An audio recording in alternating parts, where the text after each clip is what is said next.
Hi, I'm Gary Null. I'd like to welcome you to a continuation of our self-empowerment lecture series. These are simply ideas that I'm sharing. If you find they're reasonable, apply them. If not, let them go. There'll be others, and my hope is that the information acts as keys to open doors into our behavior, into who we are as human beings so we can evolve. Be more conscious of our choices, more ethical, more moral, more joyful, more creative, more loving, more expressive. So we're not holding back when we have something to say. We're not feeling that we're in an imbalanced relationship and therefore submerged in someone else's ego or needs. This particular lecture then will focus upon the idea of, it's a sequel to what I just finished. If you've watched it, about what is the central meaning of your life, this is about who do I believe about everything? What do I mean? We've been led to believe, and I'm lecturing to a group here in this room. These are all people, senior citizens who are a part of an anti-aging study. And we're here for 60 days in quarantine. If you were to turn the cameras around, you see everyone has masks on, and we have the state-of-the-art air filtering and purifying the air with 7-stage filtration system. But no one's been sick. We've been here for a month, one more month to go, starting tomorrow. And we're vitally healthy, not just healthy, vitally healthy. And the reason we're vitally healthy is because we're making choices that are conscious. We want an outcome that honors us at every level. So if we're conditioned throughout our life to believe that the choices we have been making are the right choices, but we never look at the results. So what if we started off by reversing everything that we're taught? We look at the results, not the initial intent. We're going to bring freedom and peace and democracy to Libya. Well, what's the outcome? What are the results? Did we bring peace and freedom? And no, we didn't. We brought massive destruction. Okay. But then what do we do with all these other countries around the world that wanted peace and to work with us through democratically elected governments? We undermine them. And if they had resources or geopolitical leanings that we were opposed to. What about you going into an oncologist because you have cancer and you say, what are my options? Well, you've got 3 options. Surgery, okay, that's legitimate. Chemotherapy and radiation. And that will be your preventative, to take the radiation. And that'll keep the cancer from growing back. Would you have peer-reviewed studies showing that the therapy you're giving me will really work? Yeah, but I look at the literature and I don't see those studies. Take a look at colorectal cancer and the current therapies being used, and you will not see statistically improved people. So what is not given credit is the person in anything. That's the irony. Isn't it amazing? We have created mathematical, pharmacological, and medical models, but we never include the person. Let me give you an example. Let's say it's flu season and 1/10 of the population gets the flu vaccine. At the end of the year, based upon how many people got the flu, we'll say that the flu prevented this amount of people from getting, the flu vaccine prevented that amount of people getting the flu. What about the people who were living in warm climates? Florida, Arizona, Nevada, California, Texas. They got a lot of sunlight, a lot of vitamin D. What about those that drink fresh orange juice every day, or grapefruit juice? What about those that jog every day and de-stress? What about those who are retired and are not stressed because they have an income that they've saved? They're living in a community they're happy with, they have nice neighbors. They feel good about life for the next stage of that life. And therefore, they're aware that if they don't pay attention to their diet and exercise and stress management, they could end up getting sick and having a harder time getting well. What about prevention? And yet we give no credit to diet, de-stressing, exercise, quality of life, meaning of life, friends, sports system. None of that gets any credit whatsoever. If you didn't come down with the flu, 100% of the credit is given to the flu vaccine. That makes no sense. That's bad science.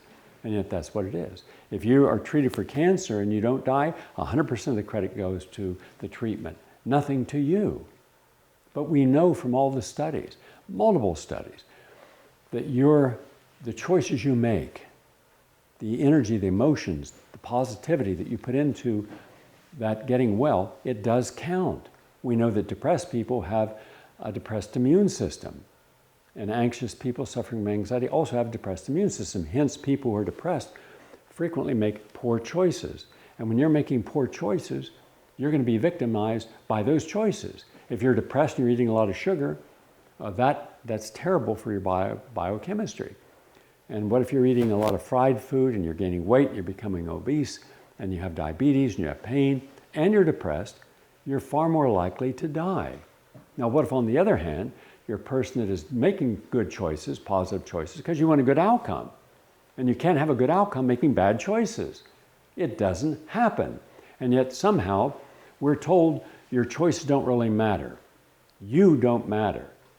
Nothing you do matters. You just happen to have the wrong genes. That's why you got heart disease, cancer, diabetes. They never want any responsibility to go choices we make. And we have a treatment for you. So 100% of the credit for anything that happens good goes to the treatment. But it's all false. Well, then, are you going to take credit for the 500,000 people that died of cancer this year? The 700,000 who died of heart disease and stroke and diabetes? No. So the irony of it is, they're like a major Wall Street corporation. When they make bad decisions consistently and their economy collapses, they're the ones never blamed and bailed out. Those small businesses that make good decisions, they're not helped at all. Where's the irony of this? So those who make the most mistakes, who have the most power, are never held accountable. They stay in power. Those who make good choices, prudent choices, reasonable choices, and have good outcomes, they're never given credit for it.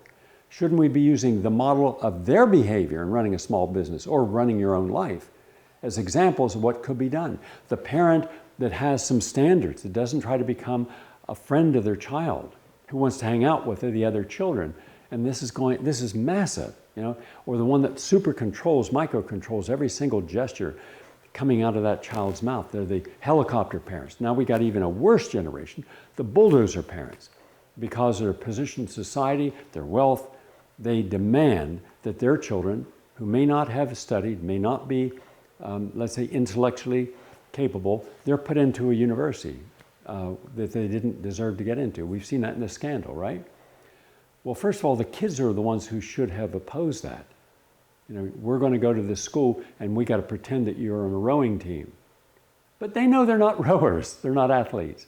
What about all the people who came from normal working class backgrounds who did study, who did master a sport, and they're excluded because of how many people they're going to allow scholarships to get in there? That's a bulldozer parent. And these are people in the hedge funds, equity partners, the rich, the 10 million millionaires we have in America, the upper mobile professionals, the top end lawyers, doctors, engineers. These are the people who feel entitled to walk ahead of everyone else in line and say, get me seated now in my family. The family learns these lessons, and now they feel entitled.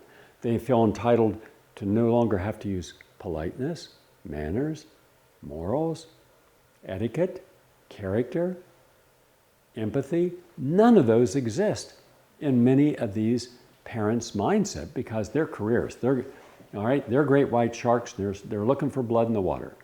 And so they're going to take advantage of everything and everyone to get ahead because somehow in their mind, their insecurity, if I get ahead, I'll make more money and I can have even a better lifestyle. Well, what does a lifestyle have to do with quality of life?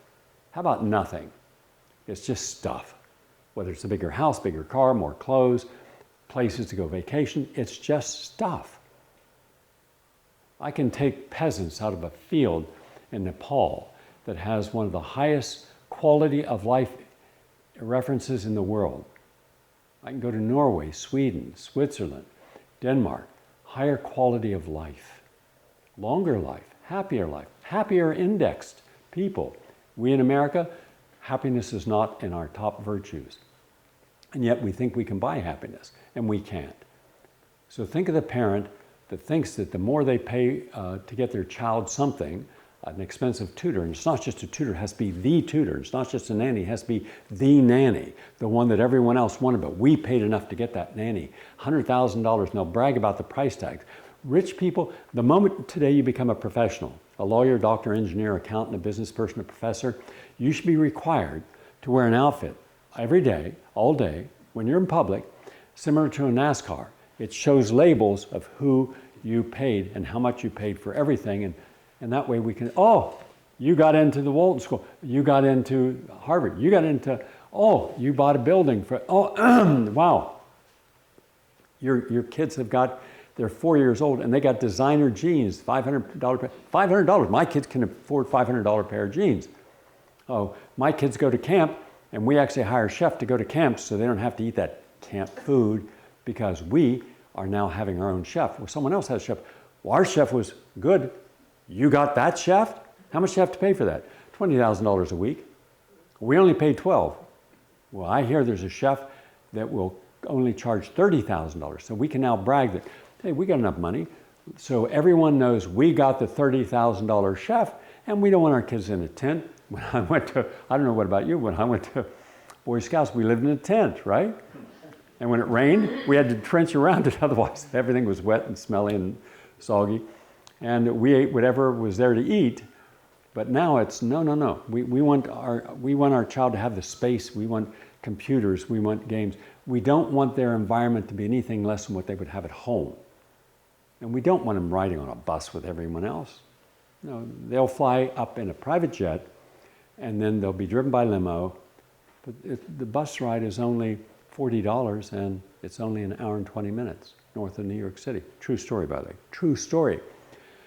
No, we have to drive to an airport, a private airport, get on a private jet, fly to an airport that's an hour and a half away, and then drive in a limousine from there, all for the sake, which is a 5-hour trip, all for the sake of being able to say, my kid went to camp and flew in a private chef, and then flew in a private jet, and had a tutor and everything. What do you think that does to a kid's mind? What do you think it does to their perception of the real world? You've immediately sealed off that child from early on. You're living in a bubble, and this bubble is an entitlement bubble. You're entitled to everything because we've made it possible for you to have everything because we believe we have everything. Now, we're not happy. We're never happy. Your mom and I, she's a lawyer, I'm a doctor. We're never happy. We gossip, we malign our neighbors. We have friends. Hi, I hate that guy. Hi, yeah, right. Because we are unhappy. Because we feel there's something we're deprived of. There's someone who has something we don't have.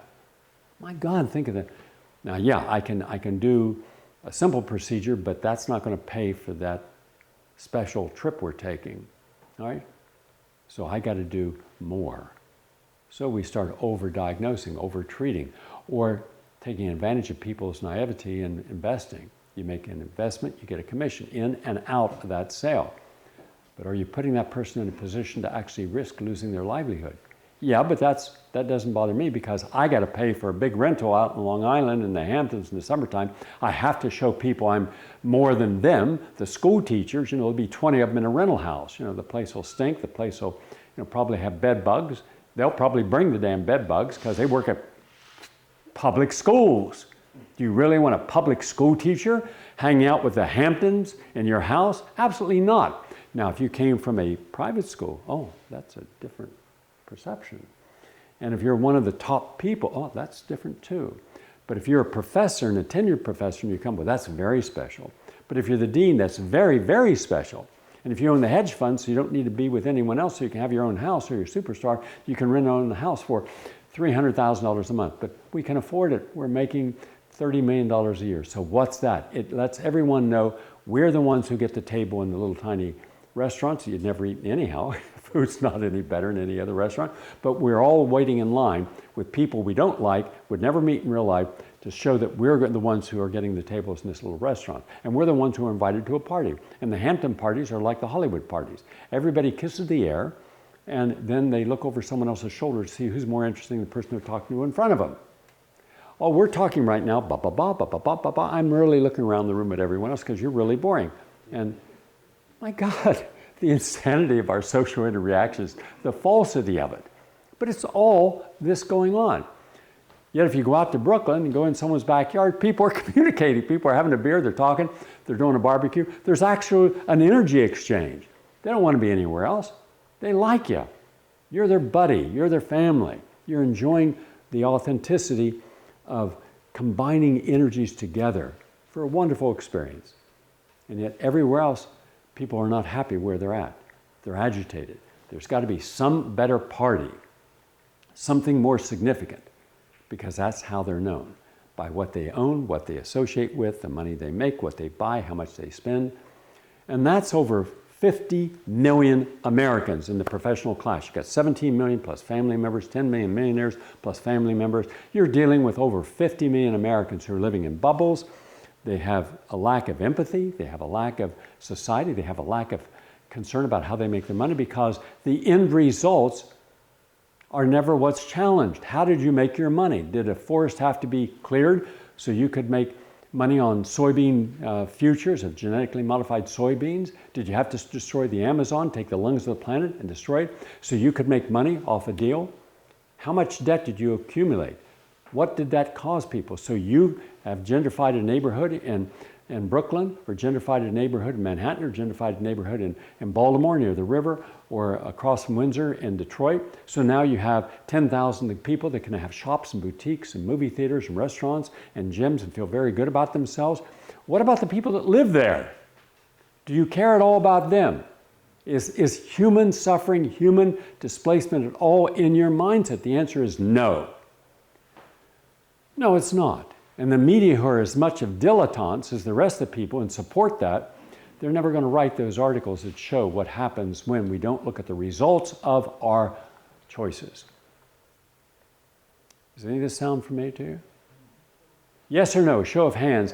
Does this seem reasonable to you? Yes. Every hand in this room is up. We have professors here. We have teachers here. We have business people here. All walks of life. And we all experience the same thing. It's just we are afraid to call it out. We're afraid to give it a name. Why? It's relatively simple. And now I'm going to bring some pieces together to show you what I was just talking about, why we should pay attention. Because we've been conditioned to believe that we can only have one truth. That's it, one.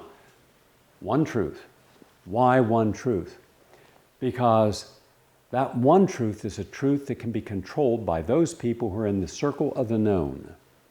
And I came up with this concept after watching some of my friends who were power players in Hollywood, one of the biggest agents and publicists in Hollywood history, and one of the biggest movie producers. They were both close friends of mine.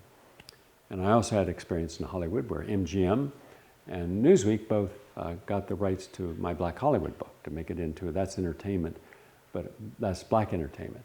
Jack Haley Jr., the head of the studio, MGM, was personally going to produce it.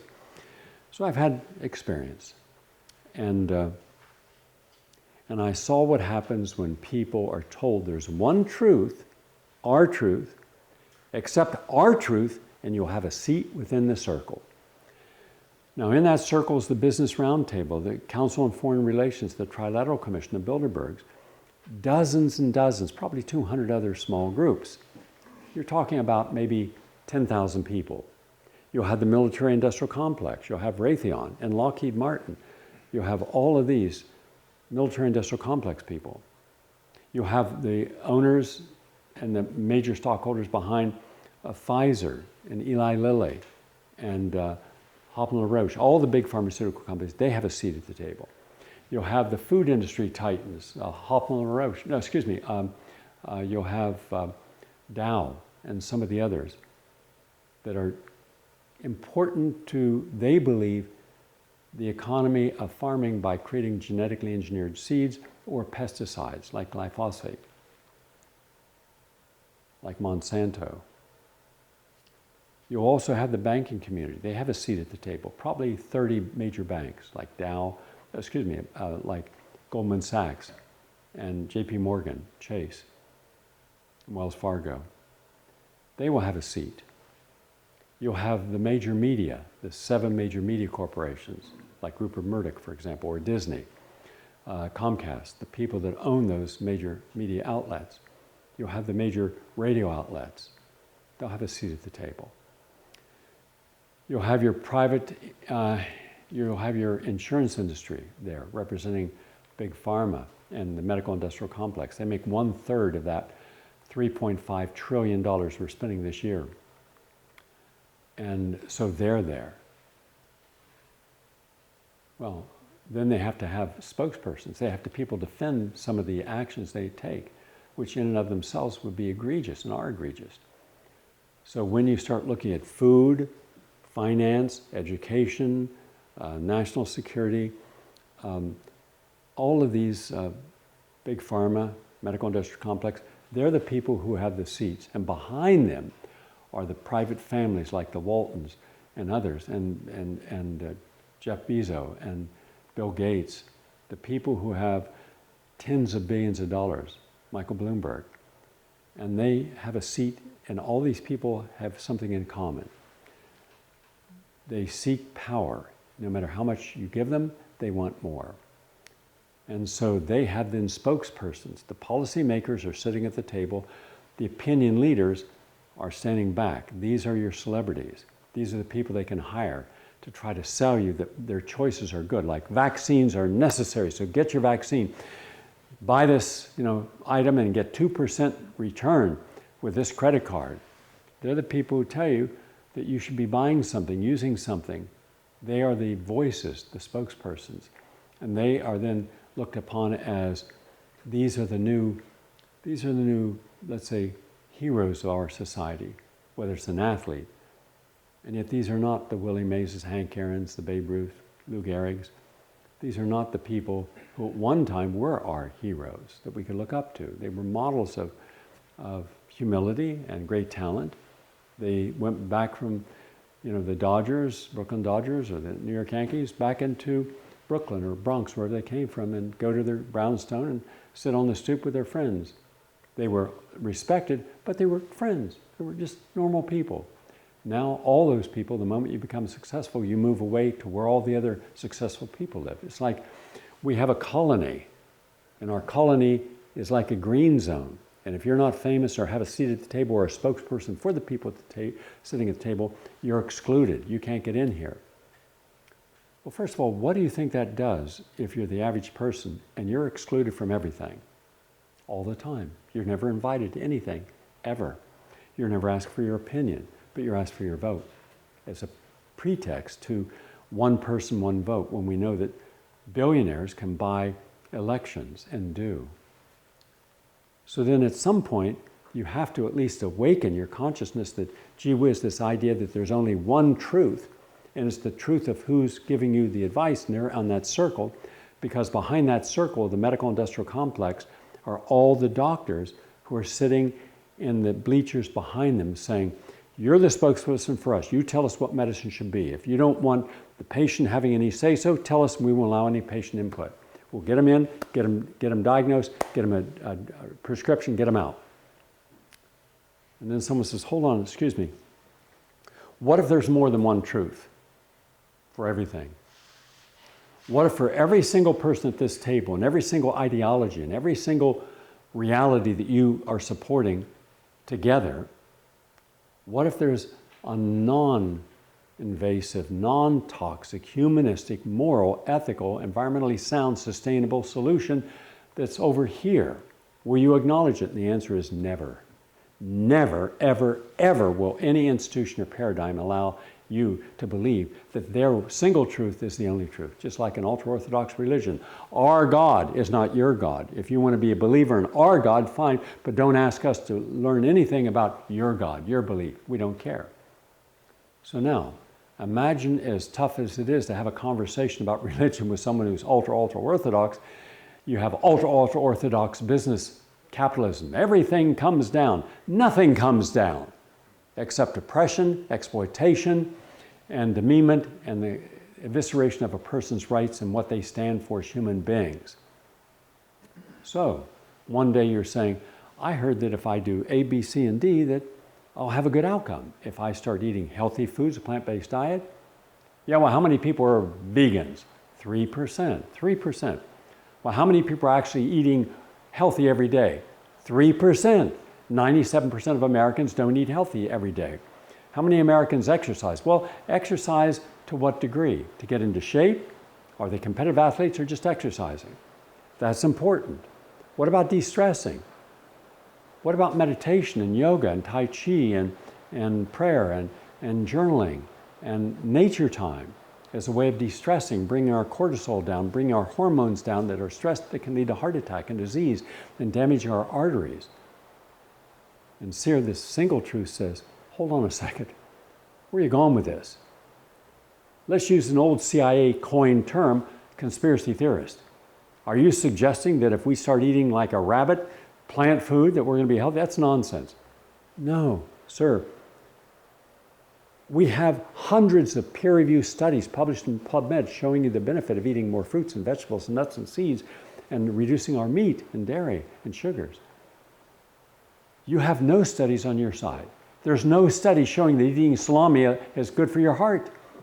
There's no study showing eating pizza allows you to live a longer life. You have zero studies on your side. Zero. Not a single study in the scientific literature supports anything you are telling us. Everything you're about is a fraud. Oh, you're one of those people. Okay. Well, let's make some phone calls. We got another domestic terrorist here. One of these vegans. Vegans are now domestic terrorists. Environmentalists are domestic terrorists. Human rights advocates, domestic terrorists. People against 5G, domestic terrorists. People who don't want genetically engineered seeds, domestic terrorists. Ooh, people want us to eat spirulina? Clearly, domestic terrorists. Juicing? Ooh, you mean I can't drink my alcohol and then go like this? Ugh, God. Oh, God, I had that. Ugh, I'm burning. What's the point? Do you see anyone have to grimace or make a face when they have a glass of orange juice? I've never seen one take some apple juice and go, oh, God, why did I drink this? John Wayne wouldn't have drank that apple juice, right? Am I going gay? So, we are so screwed. Man, we're doing everything wrong. Everything, right? But we're the experts. Now, Dr. Schmuck here from Harvard, the schmuck from the schmuck, he's saying, eat everything in moderation. Oh, that's so wise. Great oracle of all things. Can I eat pizza? In moderation. But I weigh 300 pounds. In moderation. My daughter, she weighs about 40 pounds. She's only 4 years old. In moderation. Alcohol? In moderation. 2 drinks a day? That's moderation. I say, but I'm killing 1 million brain cells, heart cells, kidney cells, liver cells with every drink of alcohol, every single drink. I'm killing at least 5 million minimally cells. And these are not cells that can be easily or ever reproduced. Moderation. Can I watch the Kardashians? Not so much moderation. And by the way, it's really bad because we know that viruses can live like the coronavirus about 3 hours in the air, more or less, but on surfaces, they can last 3 to 7 days or longer. But now the Kardashians are terrified because viruses can last up to 2 hours on plastic. They should never let me out of West Virginia. So, right? You make a sex tape, right? You market it, and now you're a billionaire, and everybody wants you at their party. What? Nobel Prize winners in peace? No, not so much, right? Mother Teresa, forget her. She's in India someplace, dead. But even when she was alive, no. Boy, we have some value problems. So just imagine this. The people in power only believe in one thing. Their truth then takes all other truths and collapses it. So what about if you're just an individual trying to decide what I should eat, what I should drink, how I should live? You're the minor or supportive energy because our conditioning has come from people who have indoctrinated generation after generation after generation. Get along, go along, be a part of the group. Don't individualize yourself because the moment you bring attention to yourself, then you're no longer a part of the consensus. We're all living the same way. We're all having the same values, the same virtues. So don't be the person that challenges it because they don't like challenge. Their egos are going to hit you. And then the forces of all these people, they control everything and they never apologize. But I'm wrong. I'm wrong. I admit it. I'm sure I'm wrong. Clearly, with all the murder and mayhem that the CIA, National Security Agency, Defense Department, they've apologized multiple times, right? They apologized, right? For Vietnam, Afghanistan, Libya, Syria. They've apologized, I'm sure, somewhere, right? Somewhere, at some time. Never, never, right? Wall Street's apologized, for being wrong about everything that we should do, making capital for itself by not investing in factories that we once had, and communities that we once had, but rather investing in money, like derivatives. Investing in derivatives is about as smart as if Christopher Walken's character in the end stages of the Academy Award-winning film Deer Hunter, where he's in a Saigon bar, doped out, spinning with a bullet and betting against him blowing his brains out. It's inevitable that $500+ trillion in derivatives that we are going to be responsible for if they lose. And one side is always going to lose. But we don't do anything because the group in power has convinced us that if you want to protest, collapse it. You want to show that we don't want these corrupt people in office, collapse that effort. If we want to have multiple parties, collapse that. Don't allow Ralph Nader, Rocky Anderson, Jill Stein in any national debate. If we want to have no debt and forgive all student debt, like they did with all the corporate debt, no, we only forgive one type of debt, and those are people sitting at the table. And do you take a look? Do you see any of 330 million people, average citizens, sitting at this table? No, you don't. So why would you want those people to have any influence? They have no influence. We have the influence, we have the power. But how effective we are as human beings, we're not models. We can Photoshop a person's character, not just their picture and their image. We can create artificial images. We can put them, I know what we'll do. We'll have everybody who's really a schmuck go out on Thanksgiving, and we'll take photographs and filming them serving some homeless people. Hi, you're homeless. Oh, I can just imagine what it is. And here's some food. Did you get that on film? Get it on film. Get it out immediately. Get it so that this actress actually is a human being, not a spoiled, dilettante, mindless, idiot, narcissist, egomaniac who's so insecure, anything to draw attention to themselves. Like Madonna in her bathtub with rose petals that she just filmed and saying, we're all kind of the same. We're all in this together. We have to think of, and she's curled up. She's naked, but she's curled up, and then you see that face and you think, whoa! Joan Rivers reincarnated. there's a, no, it's kind of Michael Jackson and Joan Rivers. That's what Madonna looks like now. Jeez. Madonna, can you do any more Botox? You got to see this. It is scary. But she's in her nice voice, and she's looking down and out. Yeah, hey, who am I to judge? You're probably right, Madonna. We're all the same. All over America right now, there are people who have got rose petals in a $1 million bathtub. Yes. God, and a cinematographer, and they're curled up in a little ball saying, we are all the same. I don't think so, right? But it's nice that you want us to believe you're a human being. Wow. And since when did any of these superstars of power and wealth, when did they take that wealth and power and rebuild communities, de-ghettoize places, build better schools, have places for homeless people who need help? When did they start looking into senior citizens who don't have enough money to buy food and see that there's a food co-op for senior citizens or a shopping service for those who can't get out? When? It never happens. And the money they give, they frequently give it to their own foundations. So you see, what you have is you have multiple realities, multiple truths in all areas of life. And all those good and inspirational thoughts and deeds and actions by real people, they're always collapsed by the dominant power. And when dominant energy collapses all other efforts to share positive information, that just wipes it away. And so that's why paradigms don't change. The wealthy never surrender any of their wealth. The powerful never surrender their power, nor do they ever ask anyone who's not in their circle of the known to come in, have a seat, What's it like just being a regular human being? We don't know. You know, we have limousines, we have helicopters, we're bulldozer parents.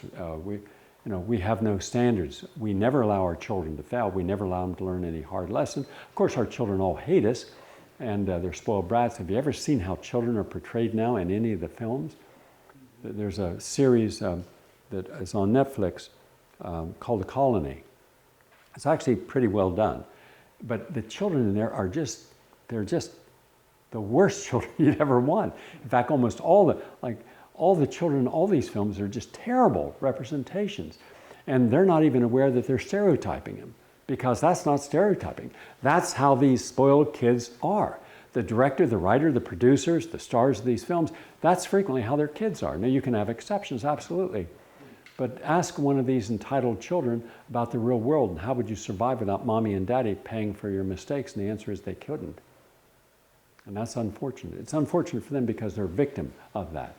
They didn't, remember, any child who is acting out, any child who is removed from empathy, any child that doesn't have any sense of the meaning of their own life, that didn't come in a vacuum. That came because someone else told them what to believe, what they should do, how they should live, and that's what they did, with no consequences to making mistakes.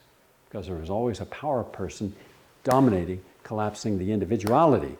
Anything that child wanted to do and wanted to be was collapsed under what the parents wanted and demanded for the sacrifice they were making for the child. So in effect, that child's not a real human being. The child is a trophy. See our child? Our child was summa cum laude, magna cum laude, first in their class.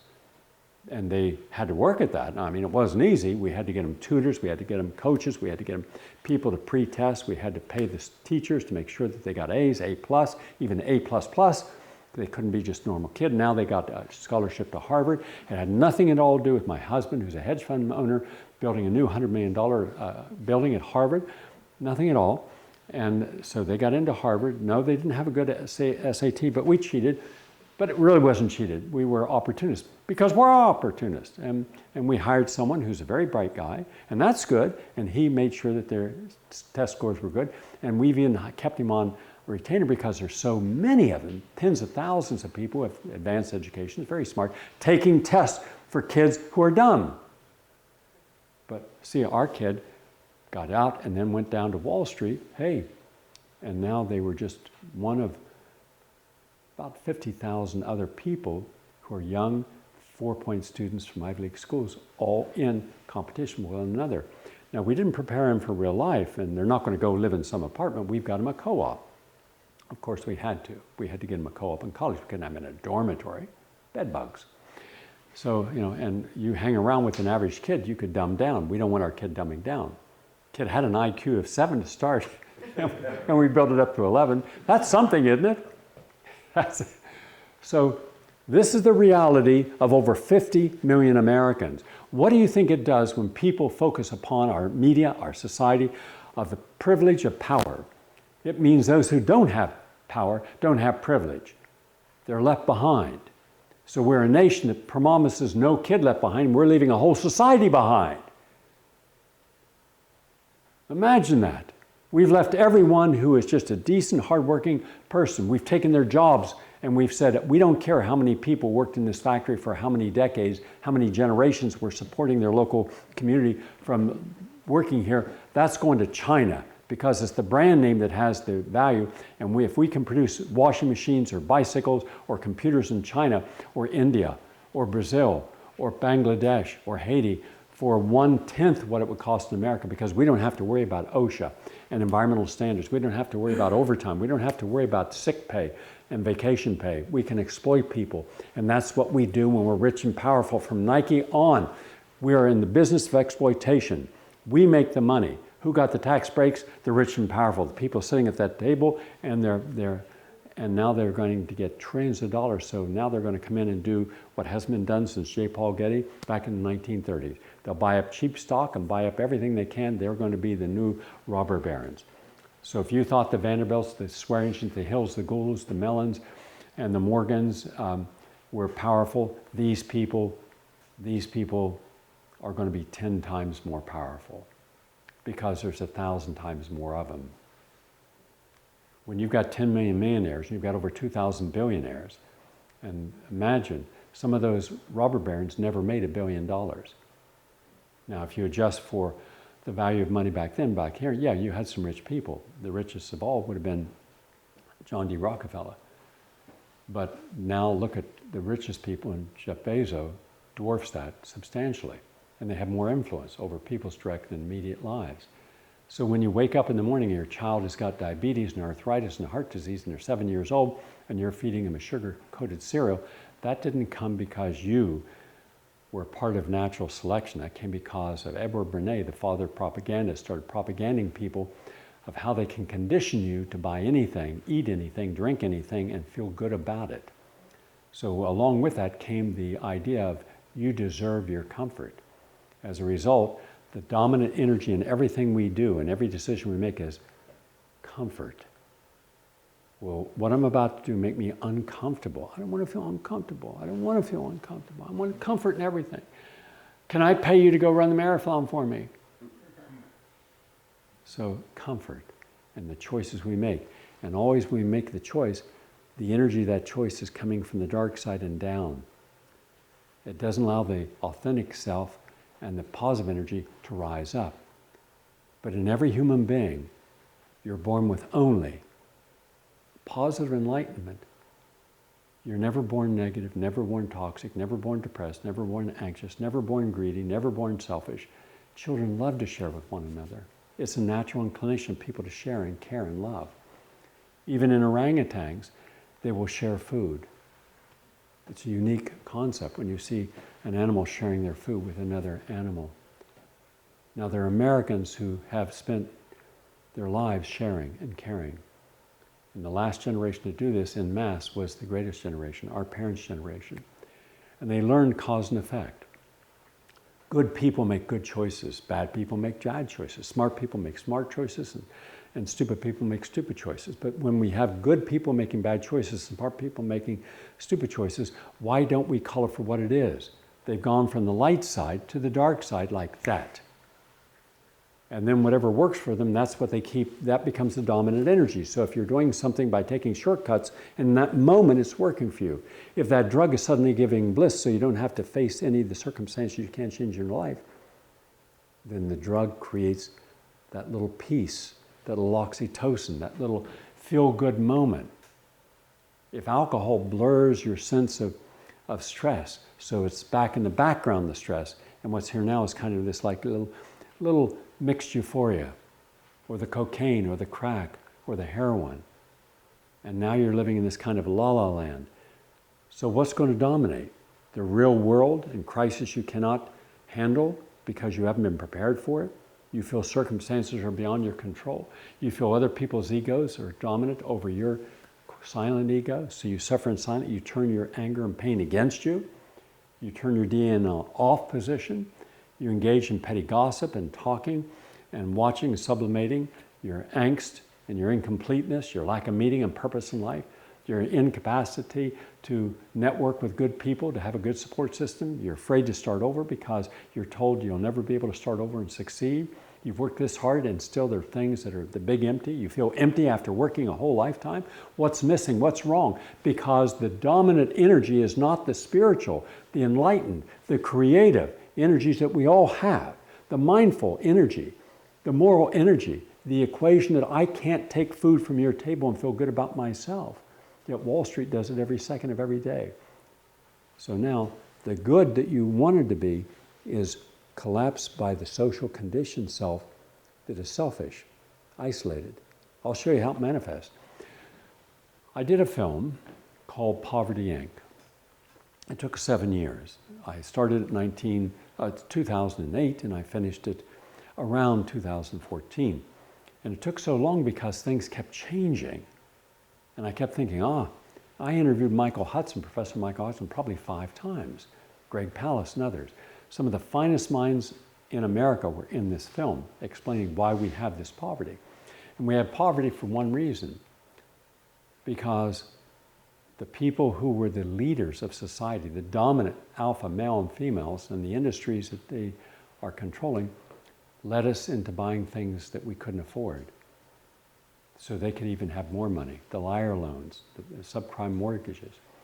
there was no sense that we shouldn't buy what we can pay for. We should buy what we can't pay for, because debt is relative, and if the government can never pay off its debt, and it can't, and American corporations can't pay off their debt, they don't have to, they'll be bailed out, then what's so bad? I'll just get another credit card and pay this bills with that bill, and then I'll get another credit card. Some people had as many as 15 credit cards.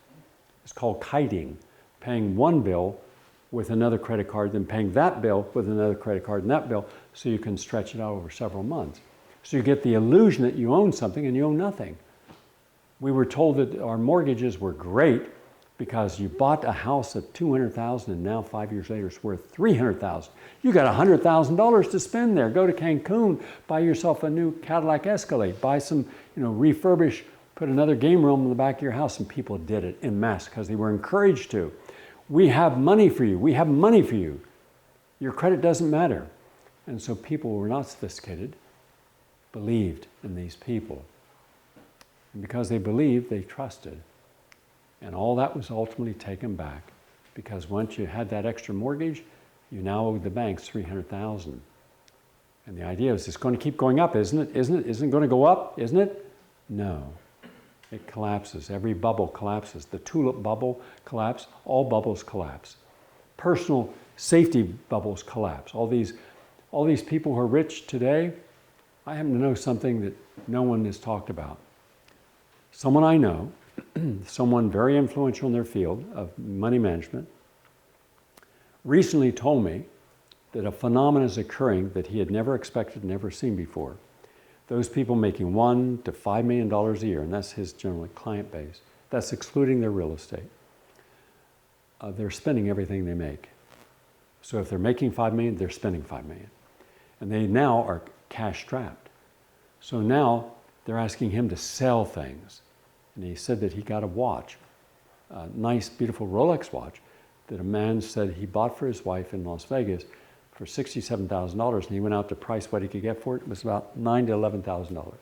So the guy was angry. What do you mean? I paid $60,000. He says, you can't say what you paid for is what you should get for. You bought wrong. And so instead of saving money, we're spending it. And we don't have, the idea is, let's support those people who benefit from what we buy, instead of saying, how wise would I be if I save this for some emergency? We don't think there's going to be an emergency. How could there be an emergency? Well, now you see that emergency. You see how many millions of people have lost their job. 22 million and counting as of today. That's 22 million who were working 3 weeks ago. And how many, over 1 million small businesses. These people are not going to come back to work. The businesses are going to be closed down. They're bankrupt. They were working on debt to begin with. Major corporations can survive because the government's going to bail them out. It always does. It'll tell you that it's going to support you. It won't. It never does. They lie. So the very people controlling every part of our lives, our belief systems, the certainty of our being, are people who only use us and exploit us. That's the truth. I wish it were otherwise. And so they give us things we don't need, and they give us things that are dangerous and toxic. They completely exploit our environment. They exploit our health. They exploit our children's health. They exploit senior citizens' health. And yet you'll still go back and vote for them. So what does that say about you? You'll put money in their bank. You'll buy their designer clothes made by slave labor in Bangladesh. What does that say about you and your responsibility? But you see, when you're on the dark side of your being, when you're coming from your epigenetic conditioned self, you're maladapting to every circumstance. You're not exceeding, you're not transcending a crisis to learn its lessons. You're adapting to the crisis. And when you adapt to a crisis, there's no way out. All doors are sealed. You're supposed to exist in this dank, dirty, fetid environment.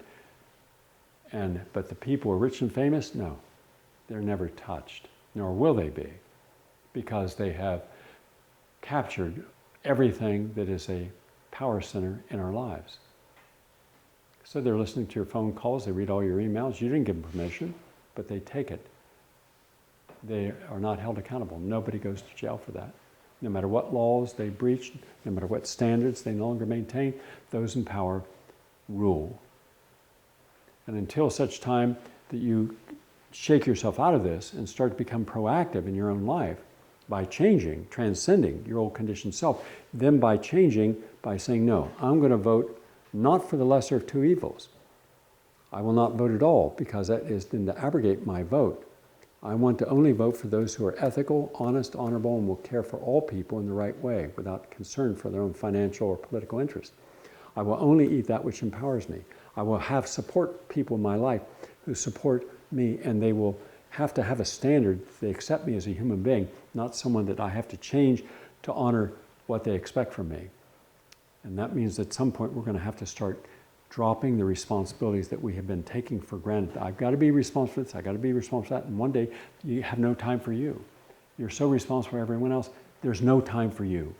So now's the time to be responsible to yourself. And you can't be responsible for yourself if also you're responsible for the existing system that controls everything in your life. It controls what you watch on television, on the internet, on newspapers, and all that is biased. All of it. I wrote an article about how biased the media was, and officially sanctioned pimping. That's the media today. And I can show you another side to every story they're promoting. But I'm not the power person, they are. And they don't allow anyone to sit in their circle of power that will threaten the system. You can be extreme in any way you want. You want extreme hairstyle, fine. You want extreme lifestyle, fine. You want extreme house, fine. Just don't threaten the power system, because then you're out in a heartbeat. So the scientists, the journalists, the teachers, the educators, the investigators, the activists, they're all considered a threat to the status quo, even though the truth is in their hand and deception and illusion is in the corporate hand. The corporate collapses, so no one else who has the truth has a forum to share that truth. So what if you have the truth and nobody will listen? What if the average person, you go door to door and say, you know something?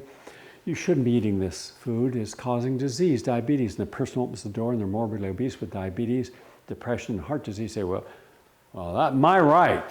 It is your right, friend. But when you get sick and you can't afford the medical bills, is it my right to say I don't want to help you? Or is it my concern that I want to help everyone so you don't get sick? So the very people who are doing wrong and every choice they make are doing wrong because they have accepted to being a subordinate energy with a dominant energy. All things in moderation. What about a poison? In moderation, right? What about cyanide? In moderation. Mercury? In moderation. What about hate? In moderation. Prejudice? In moderation. Racism? Moderation. Because once you open the door that moderation in all things is acceptable, you have to think of the unintended consequences of what that opens up for you. Is bias, prejudice, racism, misogyny, is that acceptable in any quantity? No.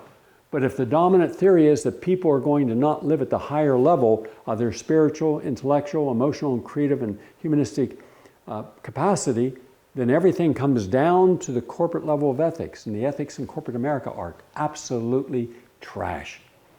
They are garbage. Washington, D.C. is not a swamp. Swamps are living, dynamic ecosystems. There's a difference.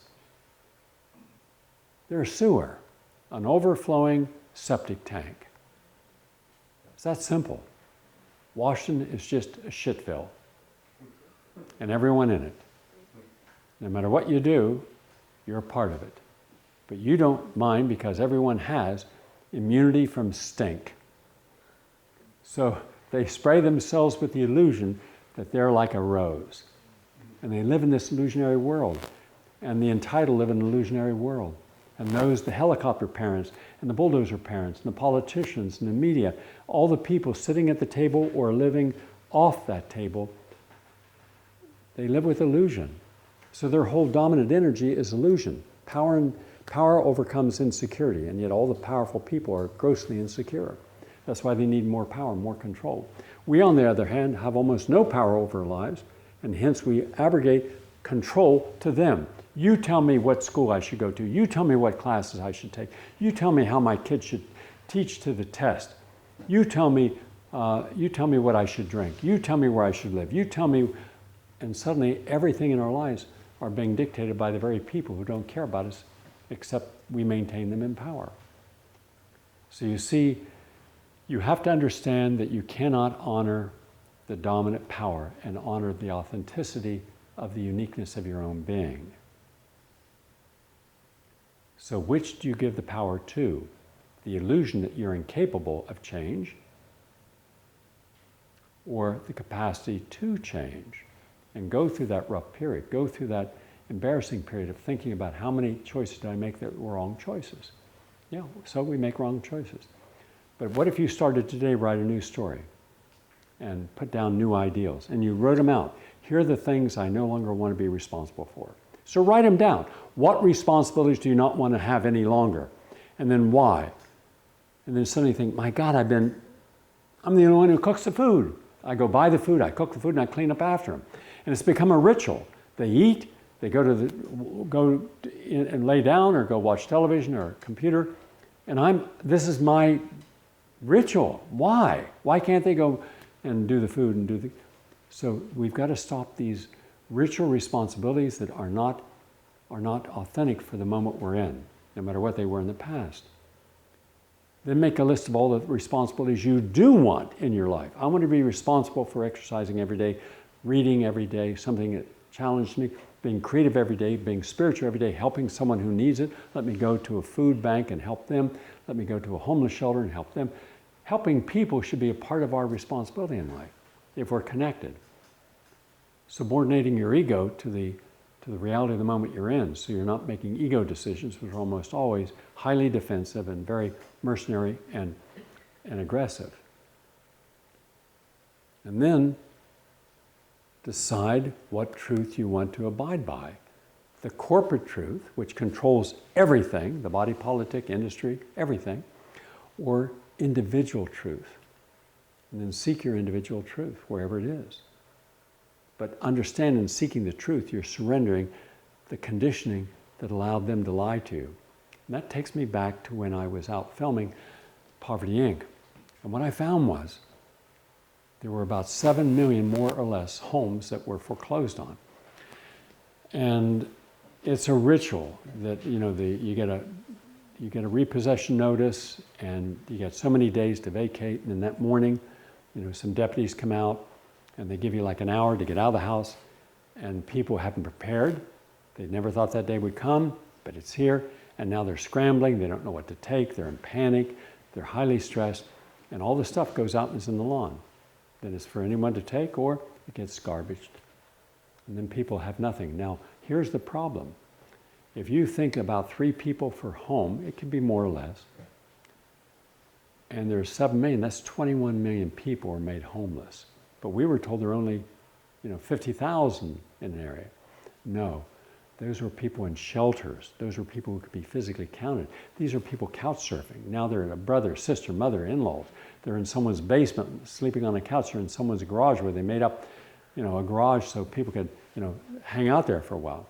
There's people living in their cars or motels. And I traveled around, I found these people. I found people, regular people who had worked at NASA, now homeless, living, and they lost all their money, all their savings, because they didn't want to change their reality. They thought things will get better, and it didn't. And the guy said, well, I was making $150,000. I didn't want to give up, so I waited to get a $150,000 job. What I didn't consider is that there were thousands of other people who also were making big money, who also had the same degrees, and we were all working towards getting another job, and yet there were no jobs to be gotten. And so when I could have taken a $40,000 job, I didn't. Now I'm taking a $10 an hour job washing cars in a car laundromat. Reality, that's a true story, by the way. And so when you realize society is not going to change for your benefit, you have to change for society's. Then you go back to Thoreau, who said you can be a good person or a good citizen. He chose to be a good person because he had some freedom to look for the truth. So where are we looking for the truth? And we have what I call intentional neglect, where we intentionally neglect that which will actually liberate us, empower us, help us, heal us. And instead we stay in the intentional ignorance. We don't want to know the truth because then we'd feel guilty if we didn't act upon it. So what we don't know, we're not responsible for. So with intentional ignorance, there's always unintentional negative consequences. We will ultimately pay a big price for our intentional ignorance. But with intentional ignorance, we pay a big price too. We can no longer live with illusion because we see the truth. It's there. Our intent to find the truth has led us to the truth. Now we have to be bold enough to surrender all the perceptions that held us captive to the conditioned mindset of being a good citizen, living by consensus, not truth, consensus. And how often is consensus right? It's almost always wrong. The individual can liberate themselves. Society cannot.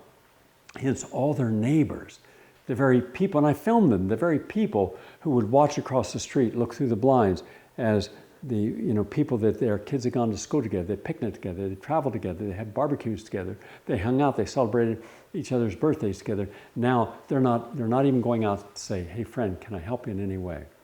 I see you got all this stuff. You want to store it in my garage? Nothing. Nothing. Wow. Boy, did that tell me what was lacking in the average person's consciousness. Empathy, care for the other.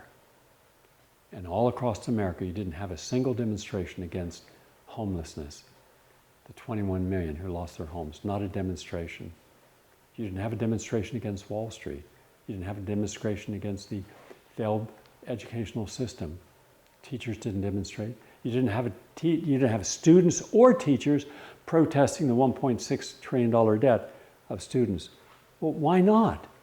Because there's no sense of the common denominator of let us empower each other to get change. So we use false, empty euphemisms. Change we can believe in. What exactly does that mean? It means nothing. It means we believe in you, and you believe in corporatizing everything and privatizing everything and hiding everything and no transparency, but you have a nice personality, so we'll elect you. American can be counted upon for one thing: they will never elect a spiritually minded person. It terrifies people, because that person wouldn't be compromised. So everyone in positions of power has been compromised. Everyone.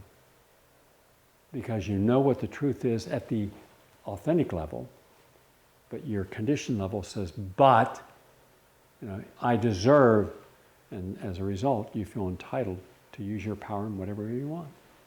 You didn't see George Bush or Barack Obama or Bill Clinton, none of these people coming forward saying, I made a huge mistake. That's on me. I cannot leave office and then profit off having been in office by all the people who I green-lighted projects, green-lighted reduction of their commitment to doing something right. They did something wrong. I took away the punishment for them doing something wrong. They're paying me back by giant fees for lecturing about nothing on Wall Street or anywhere else. That's the pay to play that goes on. So how do we change this? Understand something this simple. See, here's the solution. Before you make any decision, go to neutral. Go to neutral. Step back and be in neutral and say, what is the likely outcome of the choice I'm about to make? Is it positive and sustainable, or is it limited and non-sustainable? And the one thing that I see that makes a difference is you have to be mindful. You have to be in that mind space where you're looking for the truth, not something to defend your ego, your conditioning, your belief system, or your reality. In effect, you have to deconstruct all of these to see the truth or lack of truth in any single choice you make. And then ask yourself, based upon my current self and my conditioning, what will limit me? And almost always it's your constraints. If you ever want to know how far someone will go in life and how successful they'll be, look at their constraints. If a person's diseased and they make the disease and the suffering and the pain more important than the essence of their life and the legacy of their life, then they're living as a disease with a disease mindset. If someone is insecure, then every choice they make will be based upon being insecure. They'll never make the right choice. They'll know what it should be, they won't have the courage to make it. They won't even look for a support system that allows it, because they're afraid of losing what they have, because we've been told so often the most important thing in life is what you've accumulated. So if you've accumulated an ego, if you've accumulated a reputation, if you've accumulated some possessions, you have to maintain those. So your whole life then is just maintaining what stuff you got.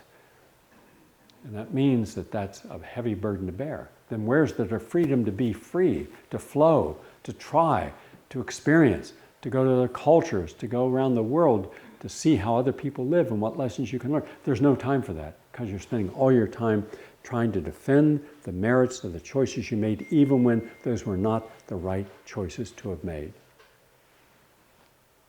So, which truth are you going to allow? The corporatized, homogenized, blandardized, and total control truth that gives you the truth so you don't have to ask. They tell you what the truth is, but it's all lies. Or the truth that you allow to come in to make individual choices based upon reason, good science, common sense, intuition, and allow that old mindset to be collapsed so the new self emerges. Thank you all.